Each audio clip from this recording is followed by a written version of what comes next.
बात बिगड़ती चली जा रही है और तुम संवारने की कोशिश में हो। तुम्हें ऐसा लग रहा है कि चलो कोई बात नहीं, छोटी सी बात है, झगड़े हो गए पति पत्नी में, मैं फिर से संभाल लूंगी। ऐसा कई बार हुआ है ना, इसीलिए तुम अब घबरा नहीं रही हो। लेकिन जब इस बार हर बार की अपेक्षा बात दूसरी हो, झगड़े तो हुई, लड़ाइयाँ तो हुई जैसे हमेशा होती है, लेकिन इस बार संबंध में विच्छेद आ गया। क्यों आता है संबंध में विच्छेद? क्या आप में कोई कमी है? यदि आप में कोई कमी है, तुम सुंदर नहीं हो, तुम गुणी नहीं हो, तुम संस्कारी नहीं हो, तुम अच्छे घर से नहीं हो, तो उसकी पत्नी कैसे हो? यूं ही आंखें बंद करके उसने तुमसे विवाह तो नहीं कर लिया होगा। उसने देखा होगा तुम्हें, समझा होगा तुम्हें, तुम्हारे परिवार के घर के सदस्यों से मिला होगा, तुम्हारे खानदान के बारे में 4 लोगों से पता की होगी बातें। लड़की कैसे आचरण की है, कैसे संस्कार की है, कितनी पढ़ी लिखी है और सुंदर है या नहीं, वो तो तुम्हें देख ही लिया होगा। जब उसने खुशी खुशी राजी खुशी तुमसे विवाह किया, फिर अब तुम में कैसे अवगुण नजर आने लगे, उसे कैसे दोष नजर आने लगे। अब वही स्वभाव उसे अच्छा नहीं लगता, वही बातें उसे अच्छी नहीं लगती। अर्थात यहाँ ग्रहों का फेर है। अपने आप में कमियां निकालना बंद करो। तुम में कोई कमी नहीं है। तस्वीर निकाल कर देख लो तब की और अब की। जैसी तब दिखती थी उससे भी खूबसूरत अभी आप दिखती हो। तब तो थोड़ा लड़कपन था, थोड़ा बालपन था, नई नई शादी हुई थी, गृहस्थ जीवन को समझा ही नहीं था तुमने। परंतु अब तो समय बीत गया, तुमने पति को जान लिया, तुमने बच्चे को जन्म दिया, अब माँ भी बन गई हो, इस घर के नियमों के अनुसार तुम चलने लगी हो। फिर वो तुम में कमियां ढूंढ रहा, और वो कोई बदमाश आदमी नहीं है, वो कोई बुरा आदमी नहीं है, फिर भी कमी ढूंढ रहा है। यानी समझो कि तुम्हारे ग्रह इस वक्त तुम्हारा साथ नहीं दे रहे हैं। अब बर्थ चार्ट में कुंडली को लेकर बार बार एस्ट्रोलॉजर के पास जा पाना भी संभव नहीं है, और महिलाओं के लिए तो और ज्यादा संभव नहीं है। पुरुषों के लिए भी बार बार जा पाना संभव नहीं है, पर फिर भी महिलाओं के लिए और ज्यादा संभव नहीं। तुम पर डबल जिम्मेदारियां होती हैं। बच्चों को कौन देखेगा, टाइम पर खाना कौन बनाएगा, यदि तुम वर्किंग वुमेन हो, ऑफिस कौन टाइम पर जाएगा, भाग कर आना और चाय बनाना है, सास ससुर भी बैठे हैं तुम्हारे इंतजार में, रात का डिनर तैयार करना है। कब जाऊं एस्ट्रोलॉजर के पास, कब दिखाऊं अपने ग्रहों को? इसलिए जैसा चल रहा है वैसा चलने दो।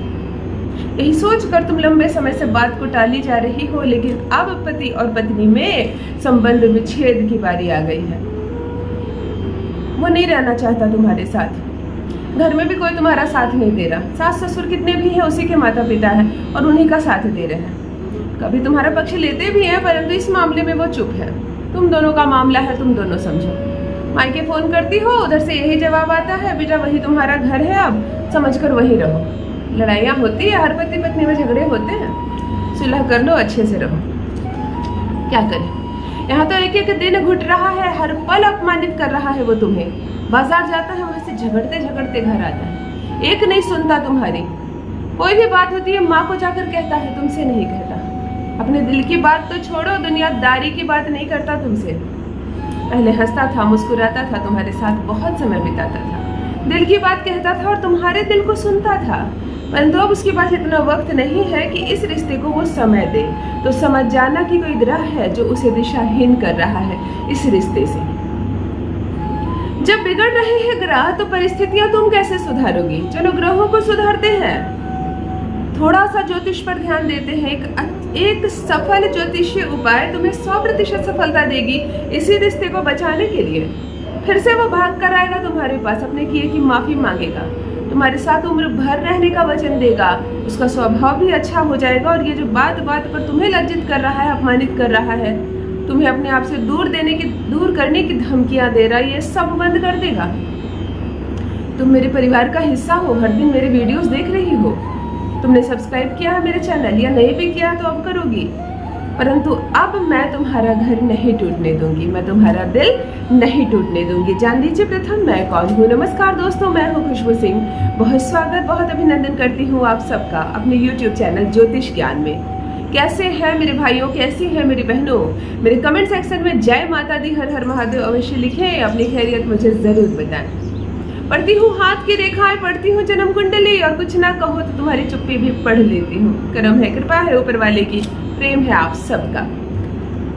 जुड़िए ज्योतिष ज्ञान चैनल से। जो भी नए भाई बहन चैनल पर पहली बार आए हो, मुझसे पहली बार मिल रहे हो, मेरे चैनल को पहली बार देख रहे हो, विजिट कर रहे हो, अगर ये वीडियो अचानक तुम्हारे सामने आ गई हो तो चैनल को सब्सक्राइब अवश्य कर ले, ताकि जो पहुंचाना चाहती हूँ आप तक वो पहुंचे सीधे आप तक।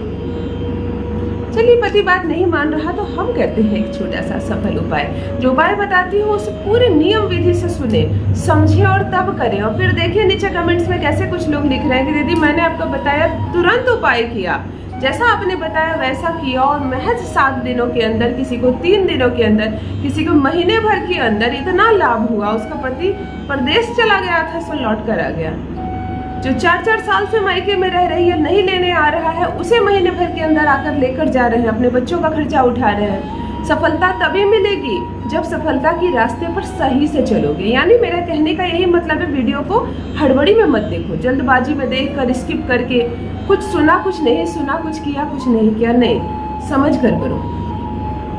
यह जो उपाय करना है तुम्हें, यह शुक्रवार के दिन करना है। एक बिल्कुल पका हुआ रस वाला नींबू लेकर आना है तुम्हें।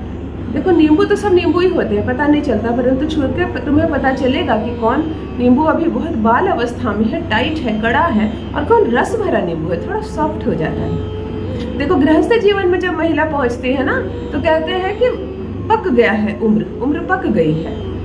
अब कोई बात तुम्हें तुरंत से बुरी नहीं लगती, मस्तिष्क उतनी क्षमता तक पहुंच जाता है जब तुम उनकी बातों को बर्दाश्त कर सकती हो। ये पक जाना होता है किसी मनुष्य की अवस्था का। तुमको पका हुआ नींबू लेना है जिसमें रस बहुत ज्यादा हो, थोड़ा सा वो पक गया हो। लाल रंग का सिंदूर ले लो, एक सफेद कागज ले लो और थोड़ी सी हल्दी ले लो। शुक्रवार के दिन करना ये, और रात्रि में करो, मध्य रात्रि को नहीं करो, सूर्यास्त के बाद किसी भी समय, 7 बजे, 8 बजे, 9 बजे, 11, 12 बजे, जब तुमको करना है कर लो। अभी क्या करो, नींबू को धो के पोंछ लेना, लेफ्ट हैंड में पकड़ देना।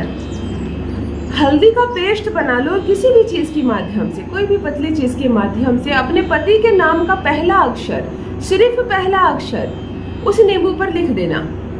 सुरेश का सिर्फ सु लिखना, सुरेश मत लिखना, सिर्फ सु स्टार्ट करना, प्रारंभ करना। नींबू तुम हो, इस बात को मत भूलना।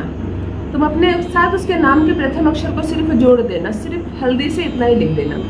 वो जो सफेद कागज है और लाल सिंदूर के माध्यम से उस सफेद कागज में पूर्ण रूप से उसका नाम लिख देना, पूरा नाम सरनेम जो होगा, जो पुकारू नाम है उसका, वो नाम उसे सिंदूर से लिख देना कागज के ऊपर। नींबू को अलग और कागज को 4-8 मोड़ देना और एक लाल रंग के कपड़े में नींबू और कागज दोनों रखकर गठरी बना देना। ये गठरी पूर्ण रात्रि तक तुम्हारे बेडरूम में रहेगी। आज रात को सिरहाने रखने की जरूरत नहीं है। यदि अकेले सोती हो, मायके है, तो तुम अपने बेड पे भी रख सकती हो। बेड के पीछे कोई खिड़की है, कोई फर्नीचर है, तुम उस पर रख सकती हो, परंतु वो तुम्हारे आसपास आज रात्रि को रहेगी, यानी शुक्रवार के दिन रहेगी। कोई जूठा ना सट जाए, उससे कोई गंदगी ना हो, बिल्कुल ध्यान रखें, पवित्र स्थान पर पोंछ कर उसे रखें, बेडरूम में, बच्चों से दूर रखें। अगला दिन शनिवार होगा, प्रातः स्नान करना, सूर्य उदय से पहले तुम्हें उठना है, स्नान कर लेना, स्वच्छ कपड़े पहन लेना, और या तो अपने पूजा घर में ले जाकर, और संभव हो तो अपने नजदीकी हनुमान जी के मंदिर में, सर्वोत्तम हनुमान जी का मंदिर है, शनिवार को वैसे भी जाना है तुमको हनुमान जी के मंदिर। यदि दाम्पत्य सुख नहीं मिल रहा है, तुम्हें पूजा पाठ करना ही है, तुम इस पोटली को ले जाकर बजरंग बली के मंदिर में रखाओ, किसी भी स्थान पे रखाओ, किसी कोने में रखाओ, उनके गेट में बांध कर टांग दो, दान पेटी के पीछे छुपा दो, परंतु हनुमान जी के मंदिर के संपर्क में यह पोटली आना चाहिए। नमन करना, प्रणाम करना, अपनी बात कहना, उनसे माथा टेकना और चली आना।